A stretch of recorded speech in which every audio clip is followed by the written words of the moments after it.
এই যোগটা করার আগে সবার আগে আমরা মাথার উপর একক, দশক, শতক লিখে নিলাম।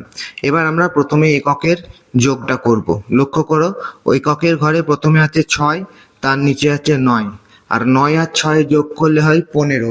আমরা কিন্তু 15 লিখবো না, কারণ 15-র মধ্যে হচ্ছে দুটো অঙ্ক আছে, অর্থাৎ 15 একক মানে হচ্ছে 1 দশক 5 একক।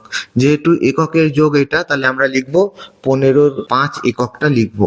আর হাতে কে থাকলো 1 দশক, সেটা যেহেতু দশকের যোগের সঙ্গে আমি এর যোগ করব, সেই জন্য এই হাতে 1 যেটা আছে 1 দশক, সেটা আমরা দশকের ঘরে মাথার উপর এখন লিখে রাখলাম। যখন দশকের যোগগুলো করব তখন করব। এবার আমরা দশকের ঘরে যোগগুলো করব। নিচে আছে 1, ওপরে আছে 6, অর্থাৎ এগুলো কিন্তু সব দশক অঙ্ক, দশক স্থানীয় অঙ্ক। তার মানে 6 আর 1 যোগ করলে হচ্ছে 7, আর মাথার উপর হাতের 1 যেটা ছিল সেটা যোগ করলে হচ্ছে 8, অর্থাৎ 8 দশক। যেহেতু 8 দশক, সেই জন্য আমরা এবার এখানে লিখলাম দশকের ঘরে 8 লিখলাম। আর পরে দেখো শতকের ঘরে আছে শুধুমাত্র 2, অর্থাৎ এই 2টা নেমে আসবে।